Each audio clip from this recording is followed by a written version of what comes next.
Good morning, everyone. Your homework is due tonight.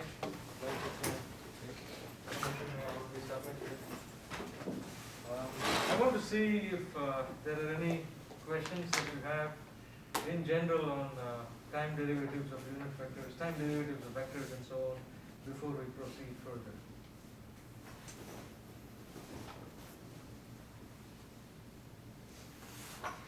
Yeah. When you take the derivative, you have that like omega term.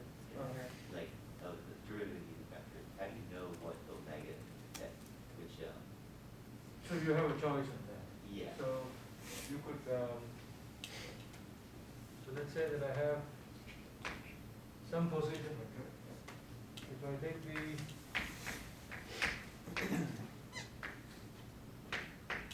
derivative of that with respect to a fixed frame F1, then here I could use the, so first of all, a vector can be represented using unit vectors of any frame. And I can, maybe an example is,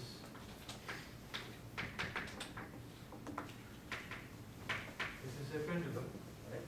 I can set up ER and E theta.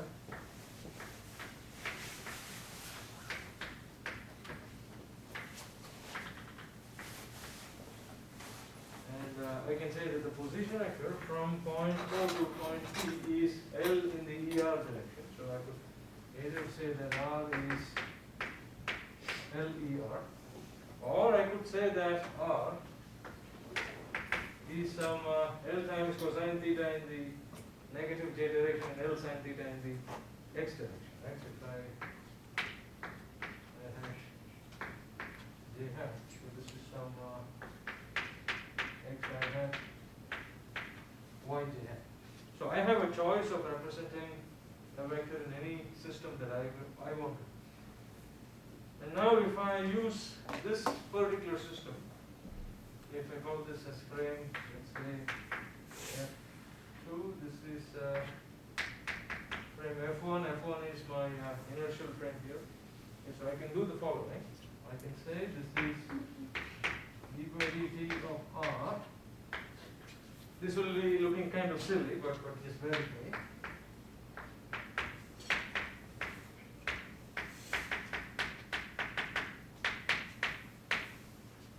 I can do it this way, which obviously tells me that this is 0 because the frame cannot rotate with respect to itself. And so if I just do this, then this tells me that I'm using the unit vectors of the frame F1 to represent R. So that my R vector is going to be xi plus yj. So this differentiation will end up giving me x dot I plus y dot j. Or I could use the unit vectors of the ER and E theta frame. So this ends up giving me x dot I hat y dot j hat. Or I could use the following. I could say that R is F2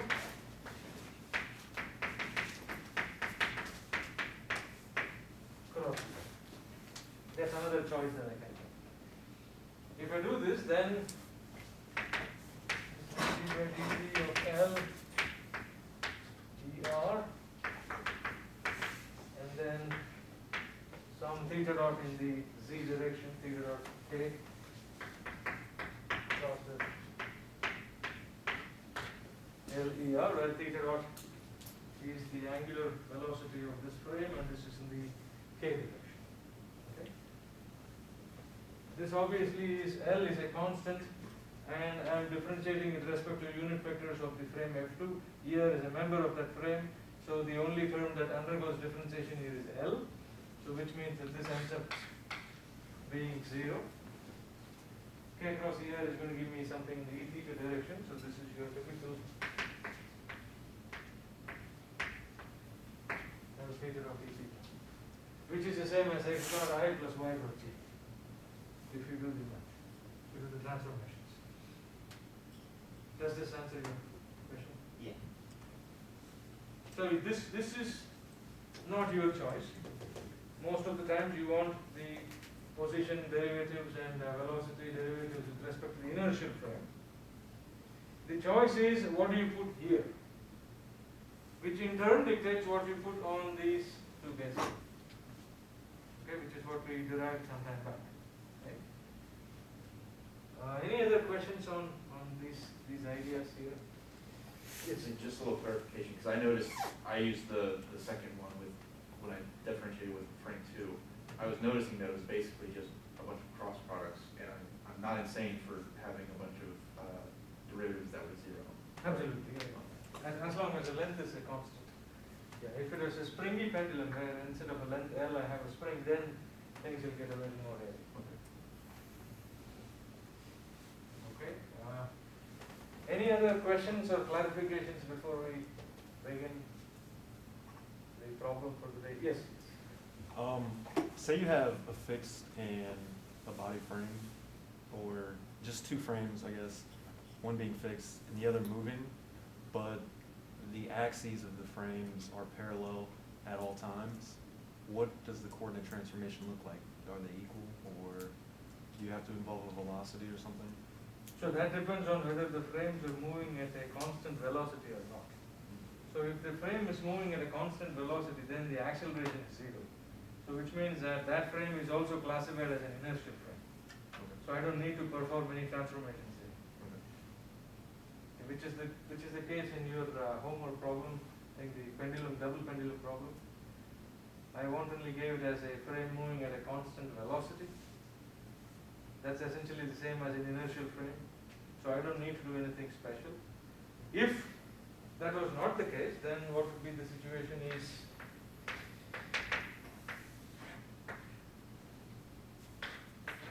I would have to set up a frame outside the frame of the problem. So let's say that this is moving at a constant acceleration a along the x-axis. Okay? This is your pendulum. Some CR d theta. This is the angle theta and so on. This is, let's say, some point P. This is O prime. This is point O. Now O is a fixed observer or an inertial observer. That person could be traveling at a constant velocity, does not matter really. I would write the position vectors. So R of P slash O, which is the position vector of the point P with respect to the inertial observer, is R of O prime slash O P slash O. Can you see? Okay, so is this the culprit? Yeah, thank you. Now is that better? Okay. Yeah, that's great. Maybe this is not good for you. I think you should just come in the night and remove this guy. Don't do that. All right. So this is essentially going to give you the acceleration a in the I direction, and then this is going to be contributions. If you take the differentiations and so on, it's going to come up having L theta of E theta. So this will end up being, if I take the derivatives, it's some velocity and then L theta dot E theta. Okay, if I take the first derivative, obviously if it is at a constant velocity, then if I take the derivative here, that term is not going to make any difference to my life. Okay, which is a situation in your homework problem. This term is not going to do anything to you. All right. Any other questions? Does that answer your question? Yeah, thank you. Any other questions before we begin? And I think the problem that I'm going to do today, you'll see these same things, spoken about again and again. So hopefully they will become a matter of just practice, I think. Okay. Before we begin, just a quick announcement. It is possible that Thursday you're going to have a winter storm. So from that perspective, if there is school on Thursday, then we will have class via Zoom. Okay? So we will not be meeting in person here, if there is school on Thursday. And if there is no school, then have fun. Okay. I think it's supposed to be pretty nasty on Thursday, so Try to avoid travel as much as you can. And I'll send the Zoom link before lecture. The night before lecture, I'll send the Zoom link so that you can all join. Okay. All right. So today's problem is the Foucault pendulum.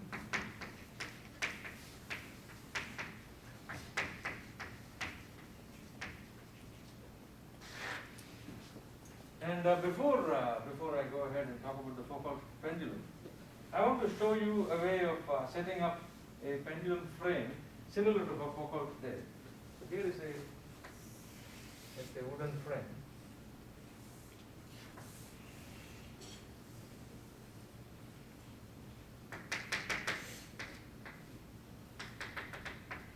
Okay, so here is a wooden frame. Let's say that this is fixed to some body. And on this wooden frame, I have this hemispherical shell.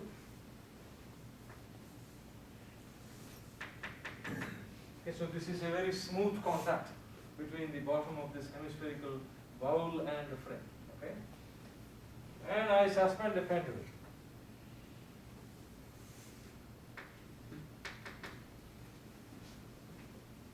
So this is just a rod with a mass attached at the end. And this is attached to some body. Okay, so let's say that this is attached to the earth.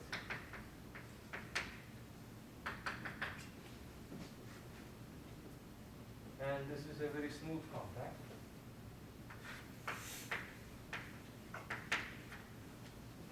Let's call this as AB. My question to you, if I, for example, start letting this guy swing in this plane. Okay, so the pendulum is just swinging back and forth along the length of AB. Let's say that AB is not moving. Let us assume that it is fixed. It is just stationary there. And then I set this pendulum swinging along the line AB. So this is going just back and forth. And then at some point, the pendulum will be somewhere here. Some other point.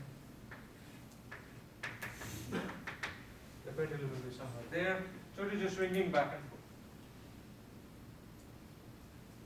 This is the plane of oscillation.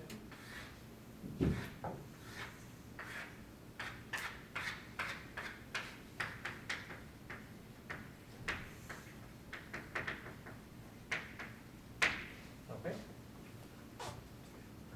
Let us assume that you are not an observer on Earth, you are sitting on some stationary star outside, which means that you are an inertial observer. Okay? So you are not sitting on Earth because we know, most of us know that the Earth is rotating. Right? So we go out, sit in a star, and then we visualize this plane of oscillation. My question to you is that, will this plane of oscillation remain fixed with respect to an inertial observer, or will it change? Will it keep rotating? So all I'm doing is, this is the Earth, forget the fact that the Earth is rotating and all that. This is a rigid frame I set up on the surface of the Earth. On there I have a smooth, frictionless contact. Okay, I suspend the pendulum. I let it oscillate back and forth. Initially, as I set it to oscillate using some initial conditions, the oscillation is along the line AB. Okay, you are a stationary observer, an inertial observer, who is not sitting on Earth, but is watching the proceedings with interest. What is the angular velocity of this plane of oscillation relative to you? Should stay the same, right? That is, it will be zero. This plane will not be rotating with respect to an observer who is, right? I mean, it is just going to be on the same plane. I mean, the pendulum is oscillating on the same plane. So if I call this plane as capital P, okay, so omega of P with respect to inertial observer is zero, right? It does not change. My question to you now, I set up the problem so that this oscillation plane, the direction of oscillation is along the line AB, but I take this frame and then I start rotating the frame. Okay, so I take this point A, push it in, point B, push it out, so that it maintains its horizontality. It is still horizontal. The line AB is still horizontal, but it is now rotating along with the Earth. You are an inertial observer. What is the angular velocity of this plane of oscillation? Once again, my question to you. Initially, this frame was fixed, but somehow I was able to stop the Earth from rotating. I set this pendulum into oscillations. You all agree with me that this plane of oscillation, if I see it from an inertial perspective, remains fixed. Correct? Now I take this guy and I attach it to an Earth that is rotating. Okay? I should actually rotate it in the other sense, counterclockwise sense. But let us assume that I'm just rotating it this way. If this frame is rotating, what happens to the plane of oscillation as seen by an inertial observer? Does it remain fixed or does it also rotate? Should still remain fixed.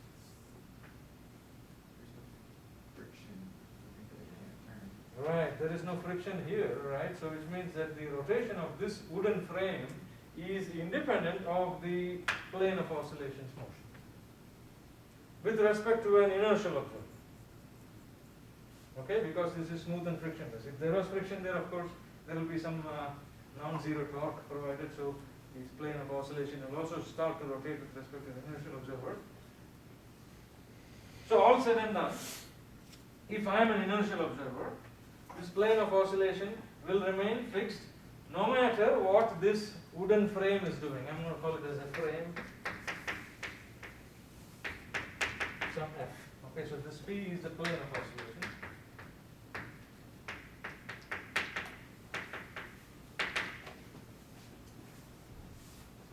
What we are going to show is that if I am now a non-inertial observer who is sitting on Earth, okay,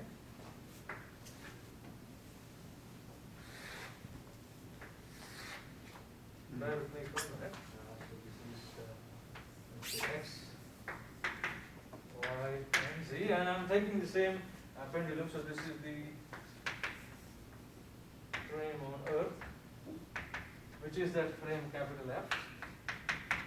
Okay, I'm just setting up some coordinate directions on that frame. Now I suspend that pendulum. Same setup, nothing has changed, it is still smooth and frictionless and so on. What we will see is the following. From the perspective of an observer on the Earth, because the Earth is a rotating frame, it is a non-inertial frame. There is an acceleration, right? There is an angular acceleration, however small it is. Okay? So this is a non-inertial frame. What you will see is that this plane of oscillation of this pendulum, if it was initially oscillating this way, so I'm going to take these end points and then project it on the XY coordinate system. So initially the pendulum would have been oscillating back and forth. What you will see is with the passage of time, this line that you're seeing, this darkened line, is going to start rotating clockwise. Okay, so after some time, this line is now going to be somewhere here. So this is the projection of the ends of the pendulum. So probably the pendulum is doing something like this. You see that the entire plane is now starting to rotate, or it is starting to precess clockwise.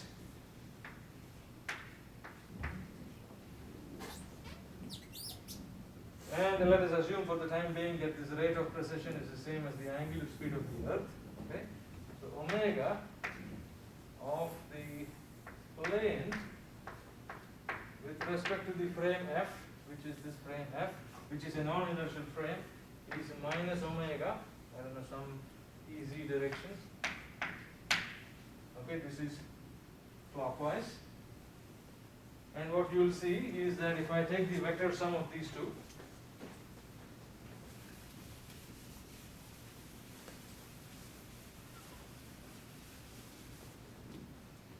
omega of P with respect to the inertial plane, the plane of oscillation. This is omega of P with respect to F2, F plus omega I do not know. This is the angular speed of the non-inertial frame as seen by an inertial observer. So you're sitting in the sun and then you're looking at the earth rotating. What you'll figure out is that this is 0 because it remains fixed. And so the angular speed of the earth is the negative of this quantity, so it is rotating counterclockwise, plus omega Ez, where Ez is the north pole along the center there. So this essentially proves that the earth is rotating. Okay, this was the proof used by Foucault. Leon Foucault was a French physicist. I forget the exact year he came up with this proof. Okay, but this is our general plan. I'm just talking about some very abstract details at this point in time. All I want to make clear is that I have a setup of this kind where the frame of the pendulum can rotate irrespective of what the oscillation plane is doing. Okay, the frame can rotate irrespective of what the plane of oscillation is doing. They are not connected to each other, as seen by an inertial. You can forget all that math, you can forget all this as well. We will be proving this anyways. So for the time being, you can get rid of that. I want to see if there are any questions before we proceed further. Yes? Did he set up an experiment for this, or was it just a mathematical? He set up an experiment for this, absolutely. Yeah. You will see the Foucault pendulum in Kosai, downtown. You will see that it's actually, if you stand there and if you have nothing much to do, but like me, you stand there for a few hours, you will see that it's actually rotating clockwise. And there will be small beads which are arranged around the circumference, and after some time you will see that they are all knocked off. Okay? Yes? Just a little like semantics. Is there technically an inertial reference frame in the universe, considering the Earth is rotating like the sun and whatnot, and it's just kind of. There is none. There is in the universe. So for the most part, for us, we can typically think of the sun as the fixed frame, inertial frame. But for the majority of the problems that we typically solve, the Earth is considered as an inertial frame because its angular velocity is very small and more or less constant. So angular acceleration is very, very small and negligible. So for the problems that we solve, the inertial frame is set up on the Earth. Okay. All right. So let's go into this problem. I'm going to erase the board completely and start off fresh.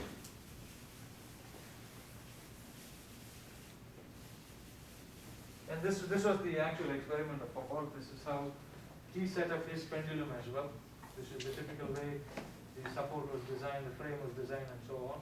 Okay, so one can actually build it if you have the tools. Just need a very long steel rod, a wire, and then a very, very, very massive ball. And you give it very small oscillations. Okay? So we will prove this mathematically. Okay. So I'm going to set up the coordinate frames and so on. So start off with the Earth.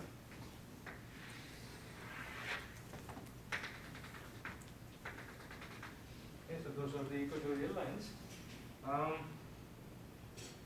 First coordinate frame is an inertial frame.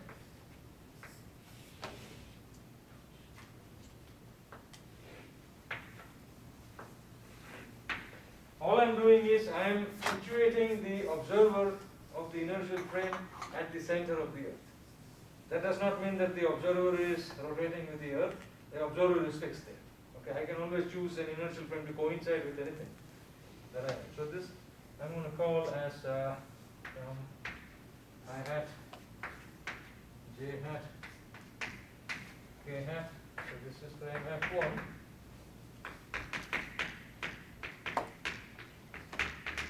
Inertial. I hat, J hat, and K hat. Then I'm going to have the frame of the Earth itself. Okay, so there is a frame that is attached to the center of the Earth, and it is rotating at the same angular rate as the Earth. I'm going to have one here, here, and I'm going to call it as E1, E2, and E3.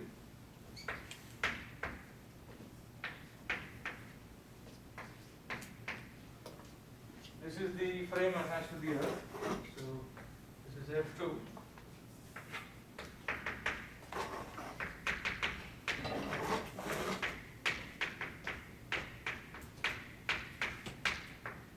This is a non-inertial frame.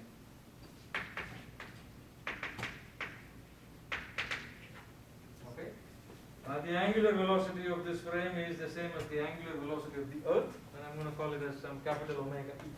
Okay. That's about the North Pole.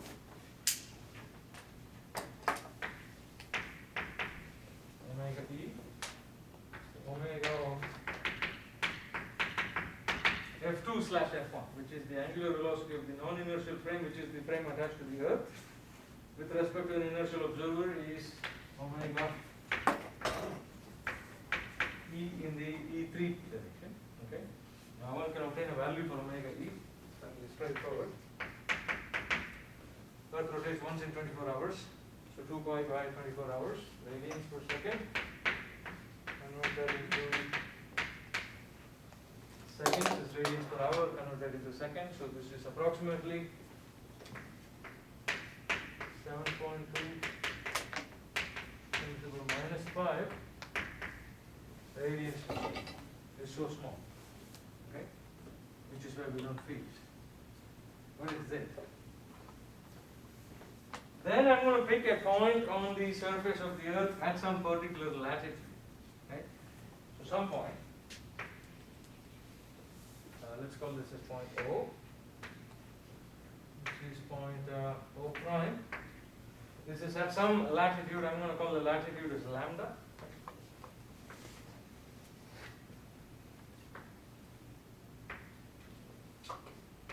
Some latitude lambda. So if lambda is 0, I'm sitting on the North Pole. If lambda is 90 degrees, I'm sitting at the equator.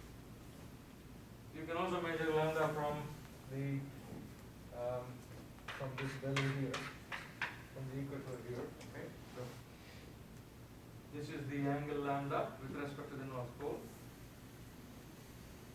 And now I'm going to set up the pendulum system. It's going to be drawn in the following manner. I'm going to call this radial line that passes through the point O prime and centered at the point O as having a unit vector EZ directed along it. I'm going to choose a direction which is tangent to EZ. Okay, so this direction is going to be called E suffix y. Cross product of EY and EZ is going to give me EX, which is going to be pointing into the page here. So if you draw one of those longitudes, you'll see that EX is tangent to that. Okay, but it's pointing into the page, so kind of hard to draw it. EX. So EX, EY, and EZ. Question for all of you. What is the angular velocity of the frame EX, EY, and EZ with respect to the inertial object? Should be the same as the frame of the Earth. Angular velocity of the Earth. Okay, so I'm going to call that as frame F3. F3 is EX, EY, EZ. This is actually the frame of the pendulum. Okay, this is where I'm going to hold the pendulum. This is the Earth. Obviously, the pendulum is stuck to the surface of the Earth, so it's going to rotate with the Earth. There's no doubt about it. Omega of F3 with respect to F1 is also.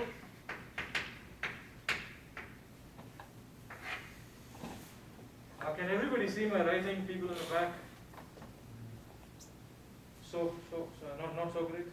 Here, I should probably stop writing up to here. Maybe next time I will use it. Okay. Now I set up the pendulum the way I showed it to you. This is some point O double prime. Some point P. Is everybody able to visualize the pendulum?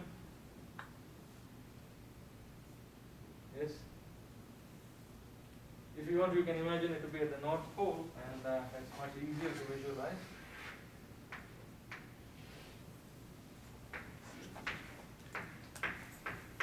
It's easy. EY.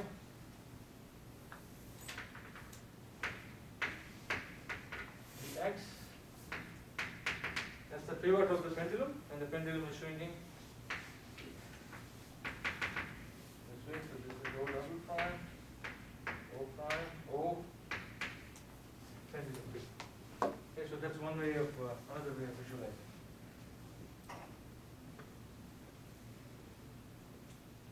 I want to see if there are any clarifications that I can afford to give you at this point in time.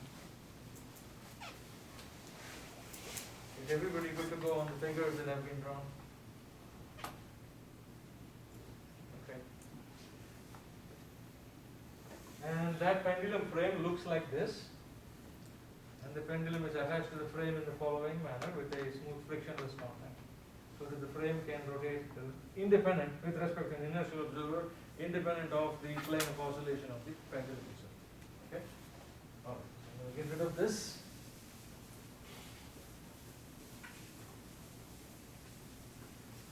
So what are we seeking?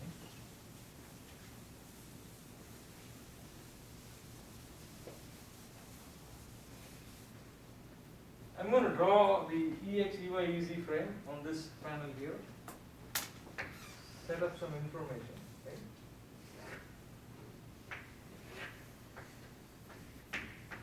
EX, EY, EZ.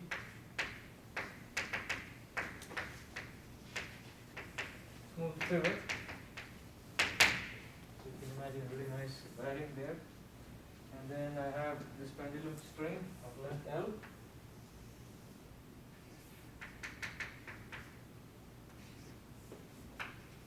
This is O prime, O double prime. And what I'm going to do is I'm going to set up some transformation equations which we will make use of. Okay. So I'm trying to locate the position of the point P with respect to the EX, EY, EZ frame whose coordinates are X, Y, and Z. So if I project it down here,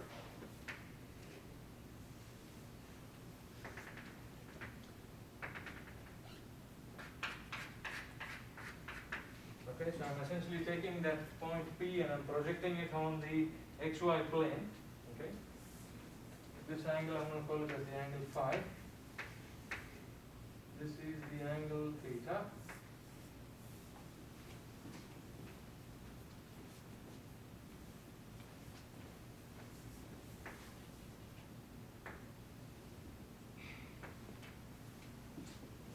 And I'm going to call this total distance here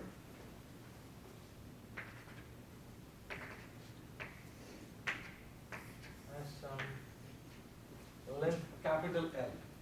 Okay? So that the variable distance that I have is going to be this distance here. So this is the variable distance that I have. This is the one that's going to change with time. Okay, the distance from point O prime to point O double prime is always going to be fixed. And I'm going to take projections from here onto the XY coordinate system. And you can immediately recognize that this is a right angle triangle.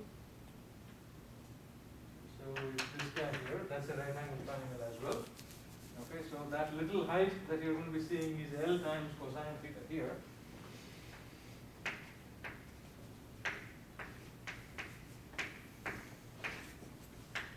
That is L cosine theta. And then if I take the projection of the length L and look at the X and the Y coordinate system, then this length is going to be the following. L times sine theta sine phi, and L times sine theta cosine phi. And I'll darken the plane that I have drawn.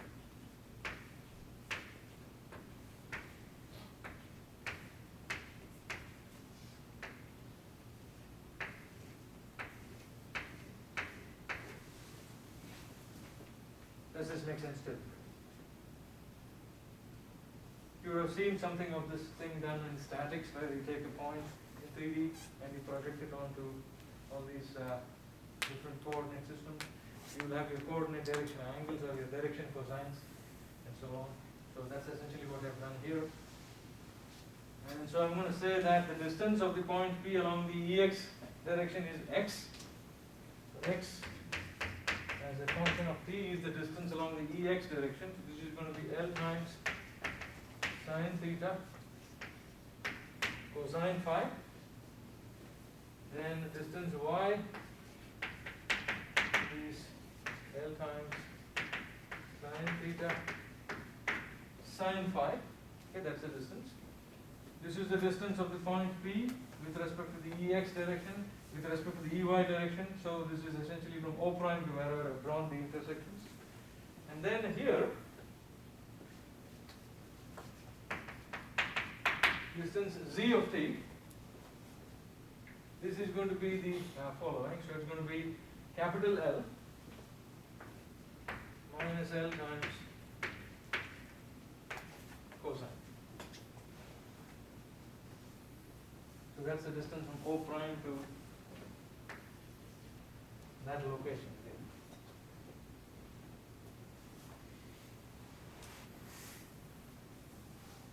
Is this fine for everyone? Okay. And what we are going to say is that this angle theta is really, really small. Okay. So we are going to say, so we are now going to come up with a set of assumptions. So let me write that down. I'll write that down here.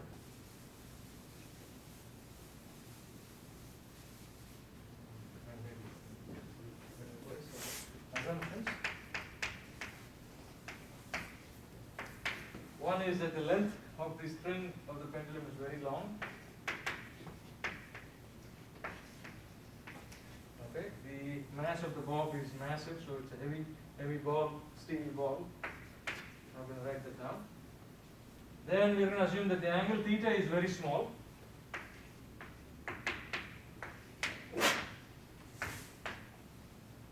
Which essentially means that z of t is a constant, more or less. Does not change by a whole lot.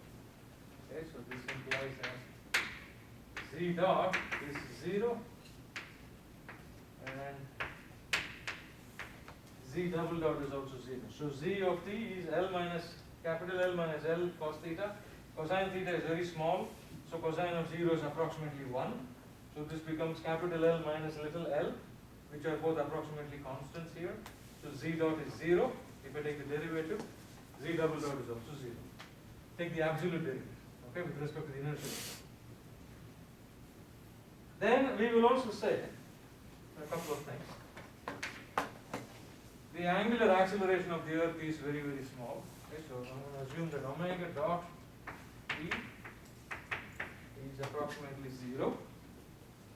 We're going to neglect all second order effects. That is, if I look at the angular acceleration of the Earth, if I take the square of that guy, that's a very small number, right? It tends about -10, so who cares about that, right? Then we'll come to one of these shady assumptions, okay, which I'm going to say is the following. X and y are bounded. Okay, so x and y are bounded, which means that the oscillations along the x and the y directions do not grow very large over time. So I'm essentially limiting the oscillation of the entire system to be very small. Okay, so they are bounded, which means that the oscillations do not grow rapidly with time.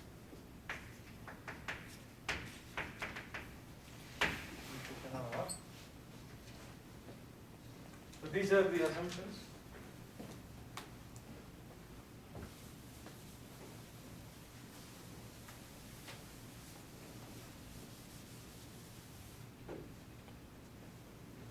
And most of them are very reasonable assumptions in my opinion.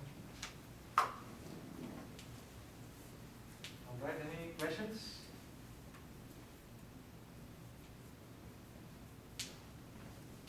Okay.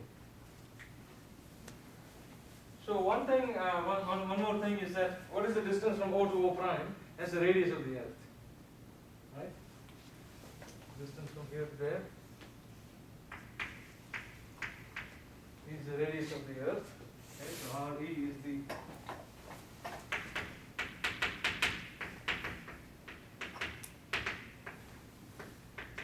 Earth's radius.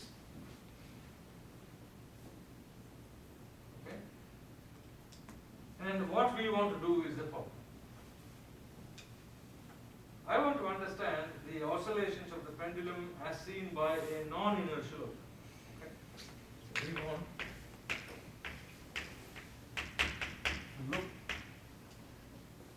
at the motion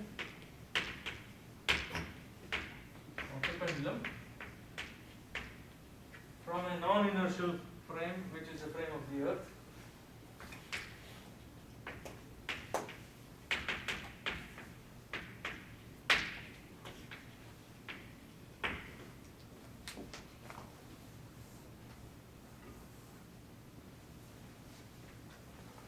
So which means I need to come up with the equations of motion of the pendulum as seen by a non-inertial observer. If I am a non-inertial observer, which means that I am an observer who is sitting on this particular frame, and I want to write an expression for the acceleration of the point P using x, y, and z, what would that be? Once again, I am a non-inertial observer. I'm just a person sitting on this frame. To me, this frame does not rotate because I am a part of the frame. But the pendulum is doing some motion with respect to that frame, and I'm saying that its coordinates on the frame are x, y, and z. So what should be the acceleration of the pendulum?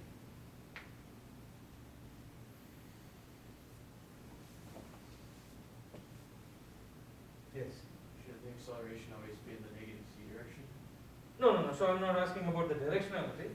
I'm just saying what could be the component. So the position of the pendulum is given by x, y, and z with respect to the non-inertial observer.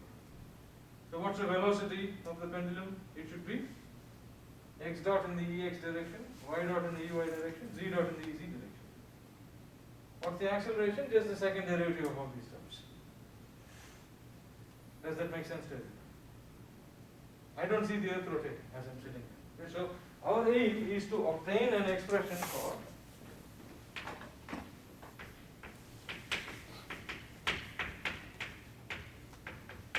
x double dot of t, y double dot of t, and hopefully we have the mathematical tools to solve this, and we do. And you'll see. We'll go through some very nice tricks. Z double dot is 0 anyway, so I don't really care.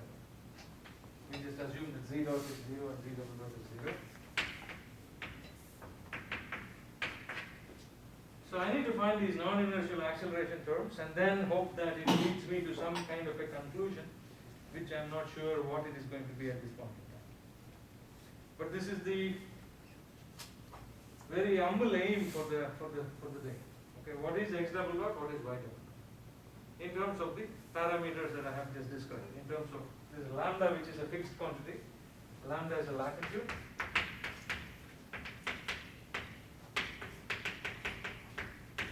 Depending on where you are sitting, the latitude is fixed. If you are sitting at the equator, typically lambda is measured from this plane, so the latitude at the equator is supposed to be 0, but for me it is 90 degrees. Doesn't make a difference. Okay? Or you can call pi by 2 minus lambda as a latitude.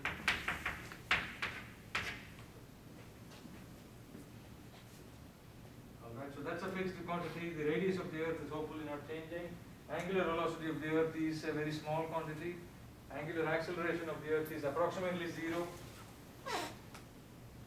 Under these host of assumptions, we need to come up with x double dot and y double dot. Okay?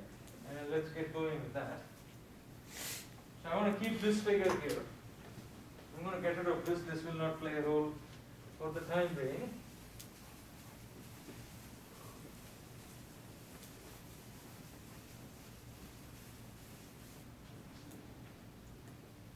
And because I want x double dot and y double dot, here is also what I'm going to do. I'm going to take the angular acceleration, angular velocity of the frame F3,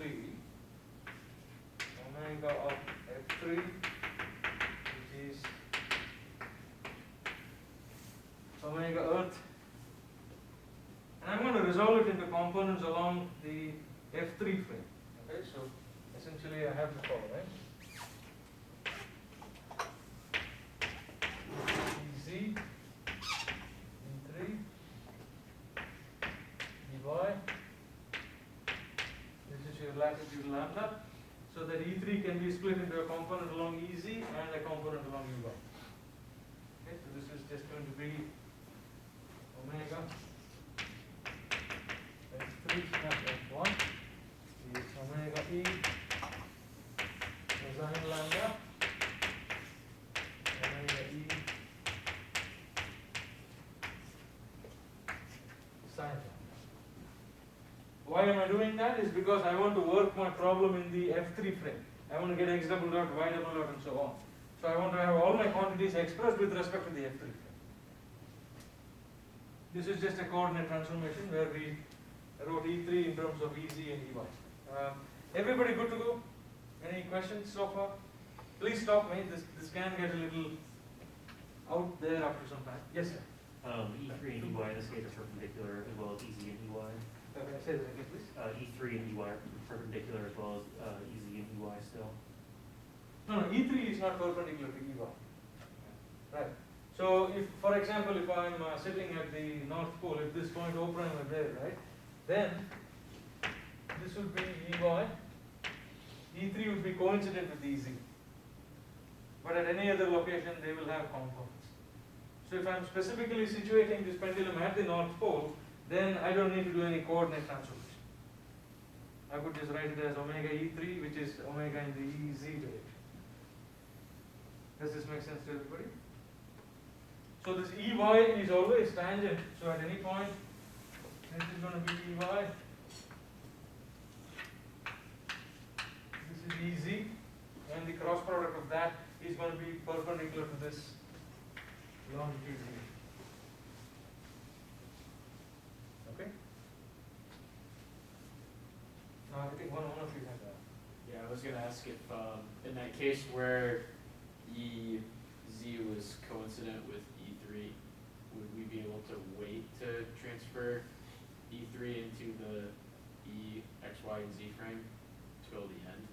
You could do that. I mean, so what typically people do is they solve the problem by saying, okay, I'm just going to say that the North Pole. But in my opinion, that is not making it hard enough. So we just assume it to be at some random latitude lambda. And we do the coordinate transformations so that everything is in the EX, EY, EZ frame. Yeah? So if you're sitting at the equator, if you're sitting somewhere here, then this will be EY, which means that if I'm writing the angular velocity of the Earth, it's going to be omega in the EY direction at that particular latitude. Okay, so all I'm doing is just choosing a random point and then figuring out, okay, if this works at the North Pole, there is nothing special at the North Pole. It should work everywhere else.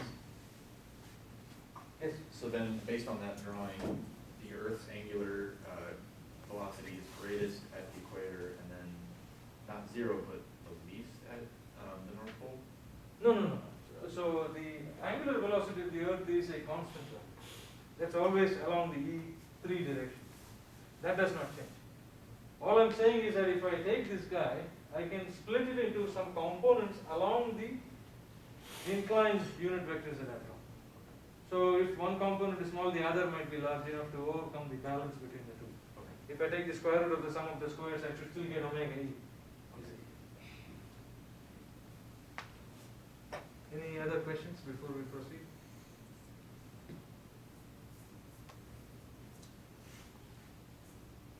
Okay. Let's go ahead. Let's go ahead and start doing some stuff. So first thing is you write, here is the idea. I don't know how to get the angular acceleration in the non-inertial frame. So what do? I set up everything with respect to the inertial also. And let's hope for the best. Okay? So let's write the position vector of the point P with respect to the point O, which is the origin of the inertial observer. Right, so this is is all going to be with respect to the inertial observer. Position vector is R P slash O double prime. So I go from point P to O double prime. Then I go from O double prime to O prime. O prime. Does this make sense to everybody? Just vector addition. Okay. Some of them have constant distances, so we can write this as the following. Now you see this P slash O double prime is going to be written as x of t in the ex, y of t in the ey, z of t in the ez direction. That's P with respect to O double prime. So this is x ex, y ey, z ez, and then our O double prime to O prime plus, I'm going to do the following. O double prime to O prime and O prime to O are in the same direction, so I'm just going to add them up. It's the radius of the earth plus some constant length L in the EZ direction.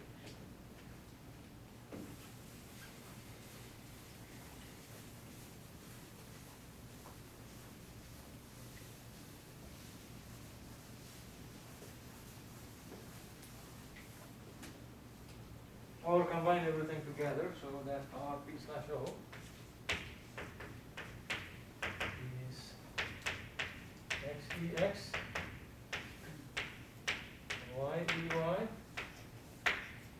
z plus L plus R E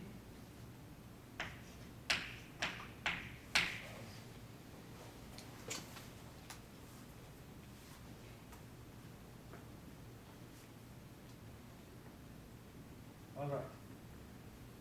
Now we need to take the first derivative, then the second derivative, and hopefully that leads us to some kinematic relations for x double dot and so on. Then we need to eventually do the force methods. The only forces acting on the pendulum are gravity and then the tension along this time. There are no other forces acting on the pendulum. Gravity is acting along the central line from O to whatever O double prime to the z direction, okay? And then you have the tension, which is along the length of the string. Resolve that into components, we should be good to go. This is going to get a little messy, okay? So R dot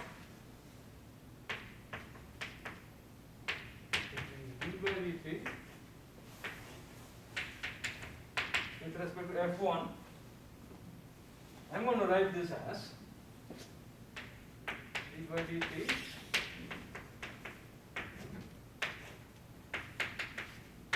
with respect to F3, which is the frame that I have chosen to write all my position vector components, plus the angular velocity of F3 plus F1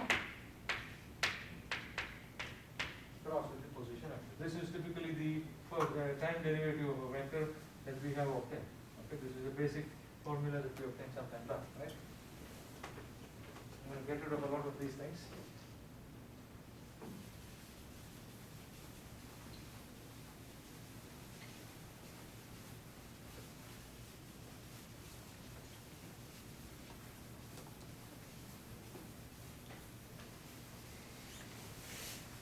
The assumptions that we have, I'm going to write them here.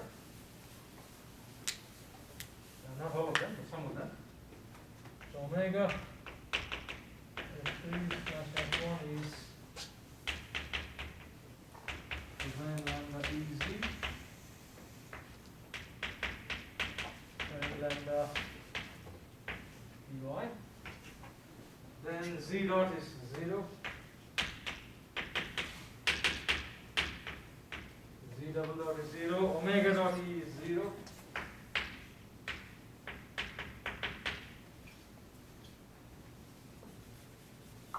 Then all these length quantities, capital L and the radius of the earth, they don't change with time, so L dot is 0.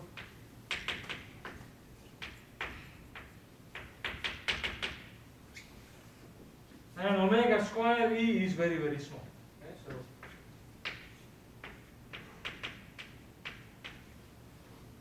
that's also approximately 0. So there is no centripetal component of the acceleration for us.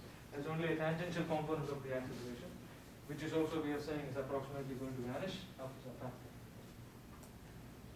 Then we have this onerous task of doing the differentiation of all these quantities. I'm going to go a little fast here. This first term is, I am taking the components of this vector here and differentiating with respect to the Ex, Ey, Ez frame. Y sitting in that frame, so I am just going to differentiate only the magnitude terms. So this is going to be x dot, this is going to be y dot, z dot, l dot, re dot. Re dot is 0, l dot is 0, z dot is also 0. So with some extensions, I have the following. So this is velocity of p slash o is x dot dx, y dot dy, that's the first term from here.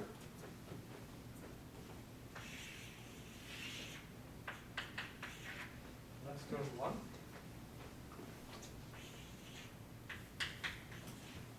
Okay, then term 2 is the cross product of all of these guys with the angular velocity vector. So plus, we have to do the following. And I'm going to draw my triad. So this is dx, dy, easy. With your permission, I'm going to do this without writing too many things on the board. Okay? So focus on the first two items here. This one here, and then the omega here. I'm doing a cross product. Okay? Ez cross with Ex is going to give me something in the Ey direction. Okay? So I'm just going to write that here. So plus omega E cosine lambda times the entire thing. X, Ex, just X, I guess. Not the entire thing, so times X, Ey. Ez cross Ey is the next term. If you look at the triad, Ez cross Ey is minus Ex, so this is going to be minus omega E cosine lambda y X. Ez cross Ez is 0. I'm doing the cross product directly. Okay. All of us are okay so far? Okay. Then the second one, Ey cross with Ex is minus Ez. So that's going to be minus omega E sine lambda X Ez. Second cross product, Ey cross with Ey is 0, so I'm just going to have Ey cross with Ez, which is Ex. So pick in a whole bunch of terms, so omega E sine lambda times Z plus Re plus L, and this will be the Ex.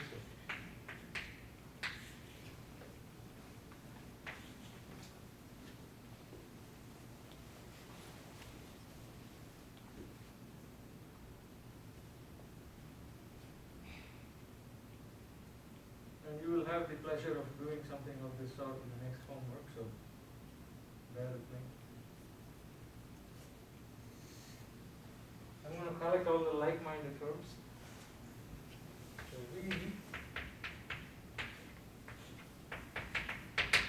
this is, and in my opinion, this is not the most elegant way of solving this problem. The Lagrangian method is much more elegant, but we will have to cross that bridge only when we get there. So we're going to use this to get used to doing these kinds of time derivatives of vectors and so on. That's our essential aim here. Okay? So I'm going to write it in terms of Ex, Ey, Ez components. So x dot Ex. So x dot. Then I'm going to pick up minus omega E y times cosine lambda.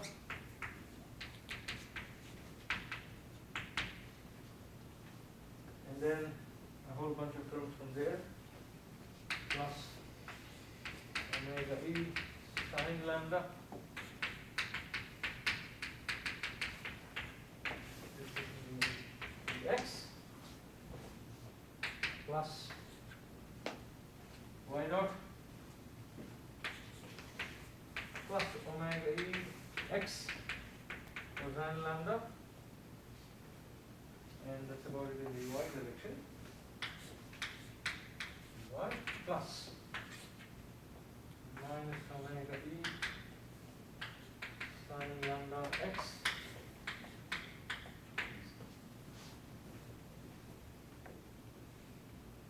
So that's our velocity.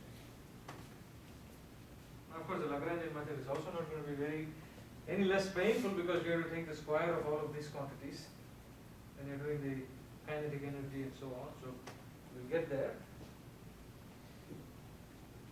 And I'm going to call this entire big first term as some term Vx, component in the x direction, Vy and Vz. Okay, so this is Vy, Vz,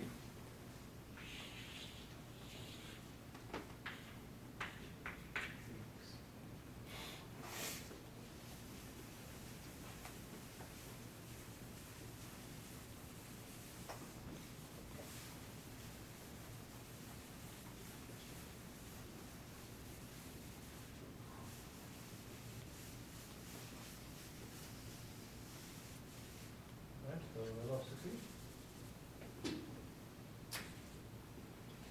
Vx, Vx, Vy, Vy, Vz, Z. I'm looking for acceleration, so we need to differentiate one more time. So V by Vp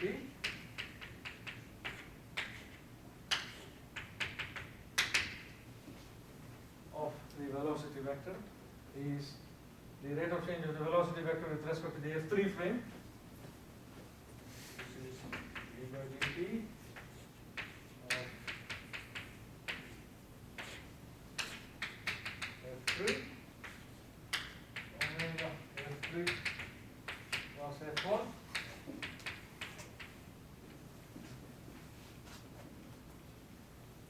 And in some ways, this kind of a formula is one of the only things that you need to remember to get ahead in terms of calculating accelerations and velocities. The rate of change of any vector with respect to a given frame is the rate of change of that vector with respect to a frame of your choice.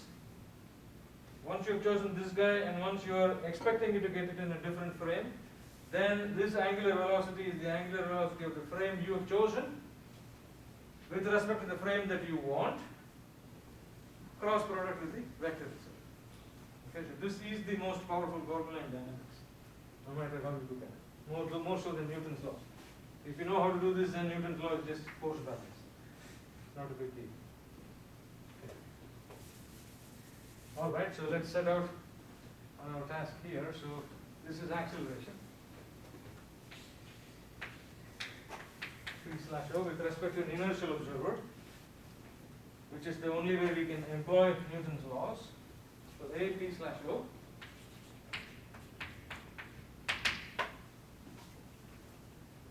First term, V dot x, V dot y, V dot z.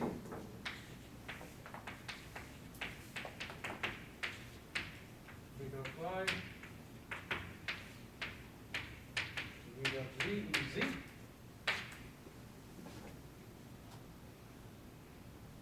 That's this guy here.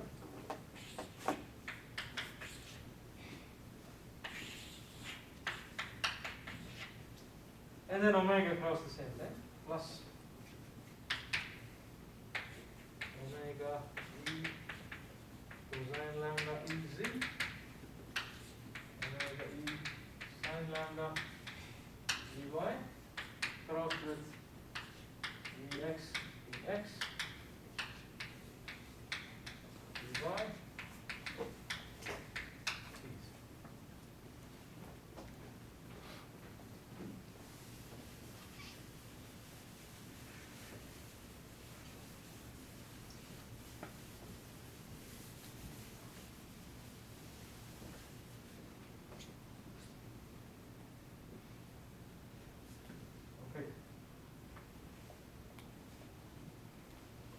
Now we start doing the differentiation of each of these terms, and they will actually end up being fairly simple. Okay? Differentiation of x dot is x double dot. If you look at this term, it's a product of three things: omega e, cosine lambda, and y. But omega e dot is 0, cosine lambda is a constant, so the only term that undergoes differentiation is y. Then I come here, omega e is a constant, does not do anything to me. Sine lambda is a constant. Z dot is 0, Re dot is 0, L dot is 0, so those terms do not make any appearance. So I'm going to have is x double dot minus omega e y dot cosine lambda in the Ex. So this is Vx dot. This is the first term in the acceleration expression. Likewise, Vy dot is y double dot, and then x double dot cosine lambda times omega e. Everything else will vanish.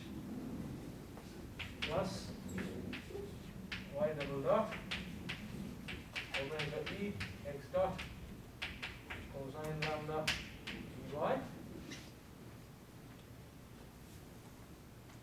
All I'm doing is I'm taking these individual components and then differentiating it. And then Ez, x is the only component that is not constant, so x dot, so that's going to be plus minus omega e sine lambda x dot Ez. That's the first set of differentiations. All of them be.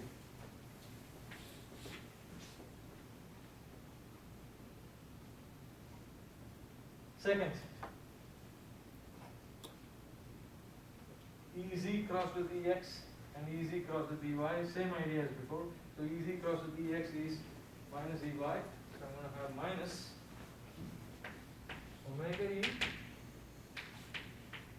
cosine lambda Ex in the Ey direction. Okay. Is it minus or it's plus? I'm sorry. Ez cross Ex is Ey, positive Ey. Then Ez cross Ey is negative Ex, so minus omega e cosine lambda Ey Ex. Ez cross Ez is 0. Don't really care about it. Couple more terms and then we're almost there. Okay. Ey cross Ex is minus Ez. So minus omega e sine lambda times Ex. And that's in the Ez direction.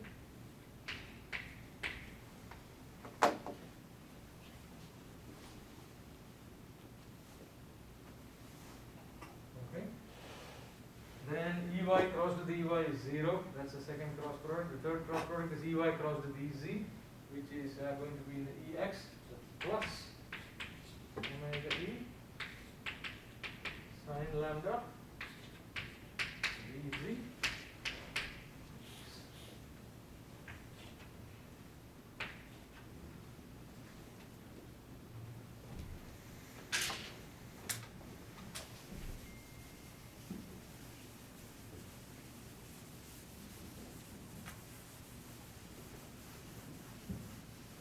Is everybody on the same page?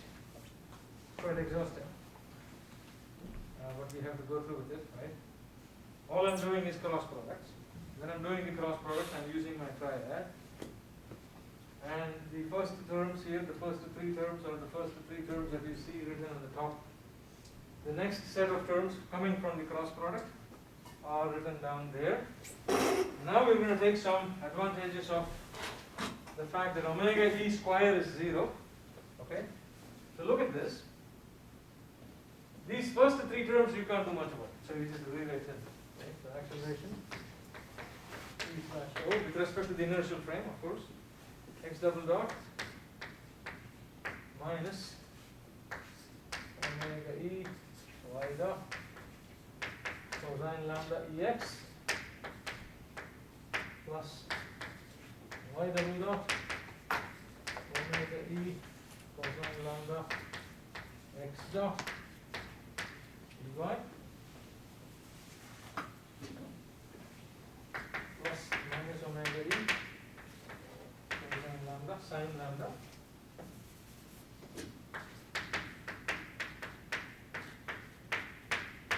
x dot easy. You just rewrite those things. Then you start taking some liberties. Start with this guy. There's an omega e here. If I look at Vz, there's an omega e there. I get an omega e square. Which is what? Start doing the same thing for the rest of them.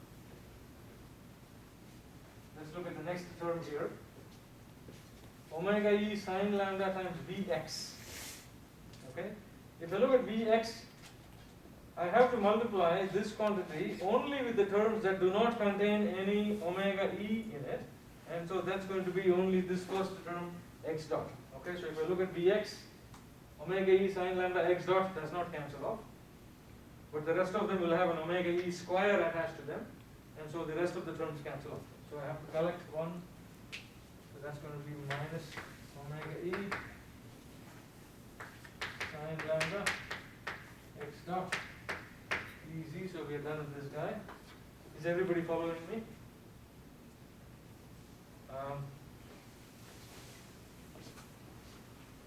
Look at the next one. Omega e cosine lambda Vy. Okay, so maybe just for I'll just show one term. It's almost out of time. So I'm going to have minus omega e cosine lambda Vy, which is y dot plus omega e cosine lambda x dot, right? So this term becomes an omega e square. That will be gone. So this term multiplied